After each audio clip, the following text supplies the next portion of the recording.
Alright, so we are doing this video just a little bit differently today. So while I was filming this video, my microphone decided to not participate by any means, and the entire video sounded something along the lines of...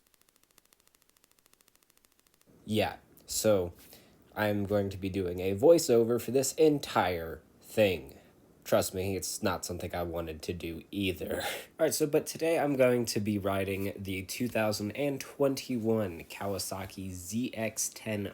Alright, so now I guess I can overlay the cinematics, something along the lines of da-na-na-na-na-na-na, fade to black, na-na-na-na-na, fade to black. Oh yeah, you get the point. I have actually ridden the previous generation of the ZX-10R. I actually thoroughly enjoyed that bike, but with this one, they actually made it look just a little bit more like a transformer in the front, and I actually really like just the aggressive look of this entire thing.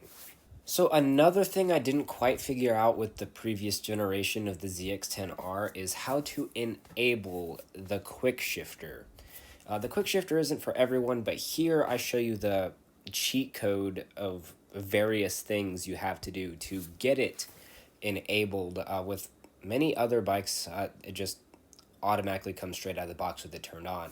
But here you have to dive into the settings to actually enable it, which I found a little bit strange, but I got it figured out. And something else is that it comes out of the box with dual Brembo brakes, that and fully adjustable suspension.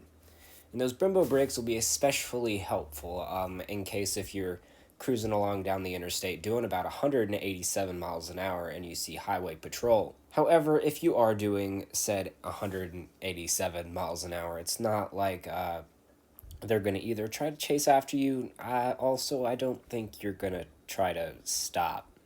I don't condone trying to run from the police, but with this kind of power, who can stop you?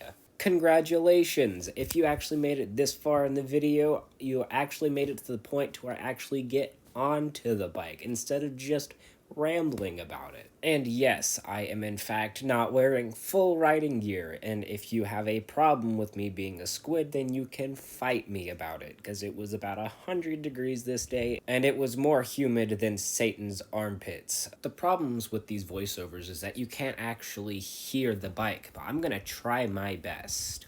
Wah, wah.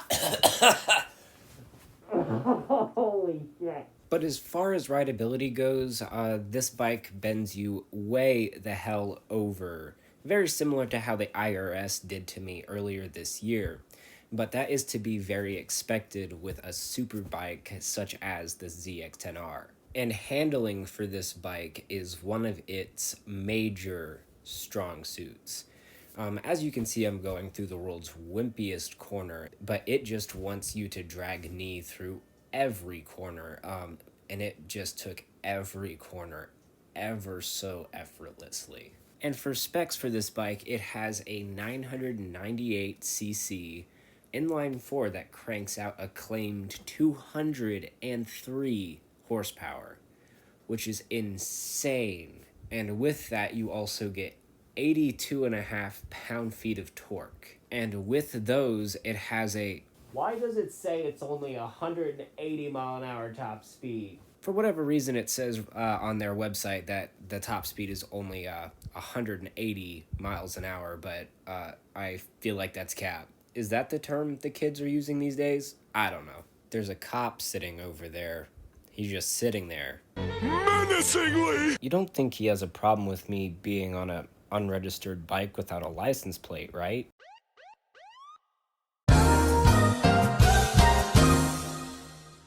Alright, I'm gonna do another quick little acceleration here, but this time I'm gonna overlay some sound.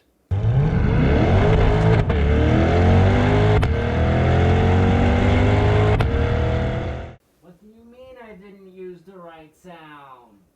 But this is one of those bikes that has enough power to shoot out from in between your legs if you are not expecting what it has to deliver. The amount of pulling power that this bike has is brutally insane. Wait, I've been editing this for 3 hours and I'm only at 5 minutes. Out here on the interstate, this thing has all of the creature comforts that you could want out of your superbike. It has this big old wind deflector on it, so for whenever you are doing those 180-mile-an-hour runs, then the wind won't be as much of a bother to you. It also, for whatever reason, has cruise control, so you can tour with it. That is still something I find kind of strange, because if you have ever spent a long period of time on an aggressive sport bike such as this one,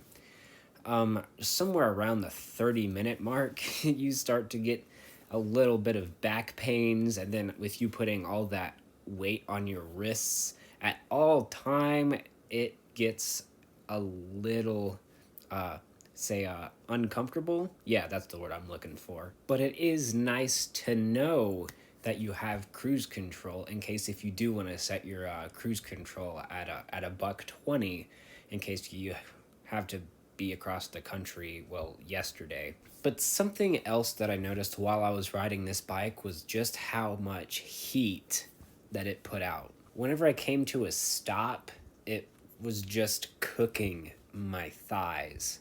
But it's expected for a leader bike like this to put out, well, a lot of heat. So if it's a hot day and you're going to be commuting on your ZX-10R, expect to arrive to work with your thighs cooked medium well. Alright, so now I'm going to touch on something that could potentially be kind of a touchy subject. Who is this bike made for? If you are looking at this for your first bike, I am sorry, but no. For one, $17,000 is a lot for a first bike. And two, something that has over 200 horsepower should not be your first bike. So who would this be for? If your first bike was a Ninja 400 and you feel like you've wrung it out completely, this is still not a good option for you. I'm sorry. But going from the 400, you go to the 636. This is the bike you would graduate from if you feel like you have wrung out every last piece of the 636. So how does this stack up against all the other huge leader bikes, the R1 and the Suzuki 1000R? Since I have ridden those other two, I'm still kind of a little biased. So I'm still gonna gravitate towards the R1. Yeah, sorry, but that's still my pick out of all of them. But don't get me wrong, this is still an amazing bike that I would love to have in my collection. Each and every one of the super bikes in the leader class, like the top trio that I just listed off, I love each and every one of them. However, the reason why I like the R1 so much more is just that cross-plane sound is so unique. And I love the power band on it as well. I know some of you are going to say, oh, that's not a reason, but it kind of is.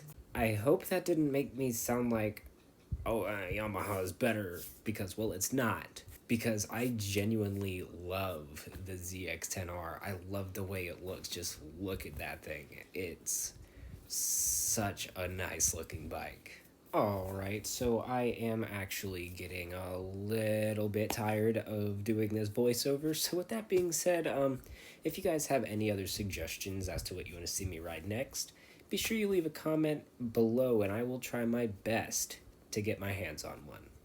With that being said, that is when we're going to start wrapping up today's video. Hopefully you guys enjoyed it, even though this was a little different. And if you did, be sure you show some support by dropping a like. If you're new around here, consider hitting that subscribe button. And I will see you guys in the next video. Peace out.